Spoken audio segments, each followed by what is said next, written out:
दिसंबर 2019 में चीन में निमोनिया के बहुत सारे मामले पाए गए। जांच में पाया गया कि ये पहले से मौजूद अज्ञात वायरस के कारण था, जो नोवेल कोरोना वायरस 2019 नाम से जाना जाता है। इस वीडियो में हम त्वरित रूप से देखेंगे कि वर्तमान में वायरस के बारे में क्या जानकारी है। ध्यान रखें कि यह एक नया वायरस है और हम इस वायरस के बारे में जो जानते हैं वो भविष्य में बदल भी सकता है। कोरोना वायरस वायरस का एक विशाल समूह है। वह प्रोटीन स्पाइक्स के साथ घिरे आनुवंशिक तत्वों के एक कोर से मिलकर बनता है। यह इसे एक मुकुट का रूप देता है। लैटिन में मुकुट को कोरोना कहा जाता है और इसी वजह से विषाणु को उसका नाम मिला है।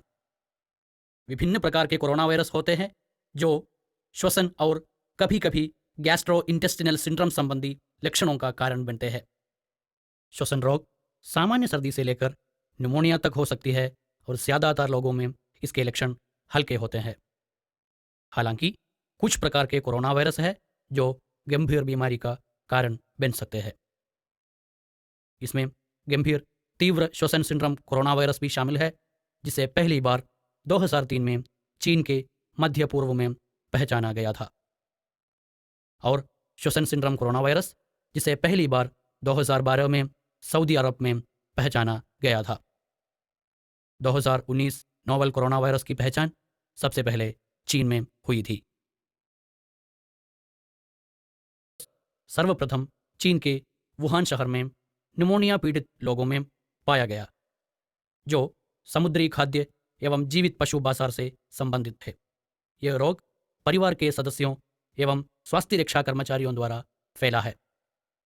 वर्तमान में इस रोग के कई मामले आए हैं और यह चीन एवं कई अन्य देशों में भी फैल गया है। तो यह वायरस आया कहाँ से?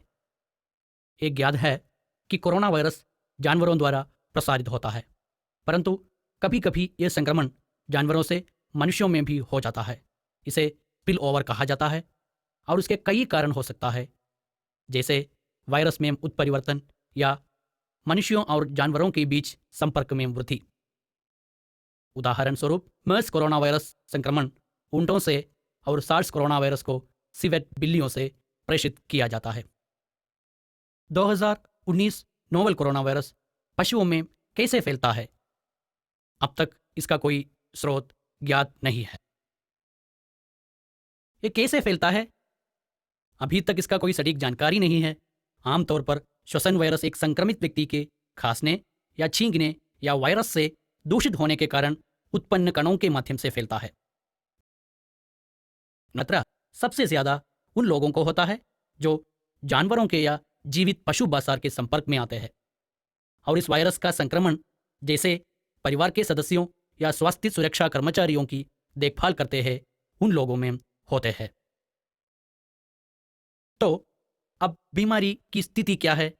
अब तक जो जानकारी है उसमें हल्के से लेकर गंभीर तक कई लक्षण हो सकते हैं। बुखार हो सकता है और श्वसन लक्षण खांसी और सांस की तकलीफ का संकेत है। अधिक गंभीर मामलों में निमोनिया, गुर्दे की विफलता और मृत्यु भी हो सकता है। हम कैसे बता सकते हैं कि कोई संक्रमित है? संक्रमण का निदान PCR या पॉलीमराइज चेन रिएक्शन नामक एक परीक्षण द्वारा किया जा सकता है। यह परीक्षण उसके आनुवंशिक फिंगरप्रिंट के आधार पर वायरस की पहचान करता है। वर्तमान में इस वायरस के लिए कोई विशिष्ट दवा नहीं है और चिकित्सा केवल सहायक देखभाल है। इस वायरस से बचाव के लिए कोई टीकाकरण नहीं है। चिकित्सा और टीका की खोज की प्रक्रिया पर अनुसंधान हो रहा है। हम वायरस को फैलने की रोकथाम कैसे करते हैं? वर्तमान में इस नए वायरस का एक सीमित भौगोलिक प्रसार है। हालांकि कई मानक स्वच्छता कदम है जिनसे संक्रमण को आगे फैलने से बचाया जा सकता है। इनमें है खांसते या छींकते समय अपने मुंह एवं नाक को मेडिकल मास्क, टिश्यू या फ्लेक्सिबल एल्बो से ढकना। जो अस्वस्थ है उनके निकट संपर्क से बचना। बड़े पैमाने पर और व्यक्तिगत सुरक्षात्मक उपकरणों का उपयुक्त उपयोग, विशेष रूप से स्वास्थ्य देखभाल संबंध में अल्कोहल आधारित हैंड सैनिटाइजर और सोप और पानी से नियमित रूप से हाथ धोना। पशुओं द्वारा संक्रमण की रोकथाम के लिए की जाने वाली कार्रवाई में है जानवरों के साथ अनावश्यक और असुरक्षित संपर्क से बचना, जानवरों या जानवरों के उत्पादों के संपर्क के बाद हाथ धोना और यह सुनिश्चित करना कि जानवरों के उत्पादों का सेवन करने से पहले उन्हें अच्छी तरह से पकाया जाता है।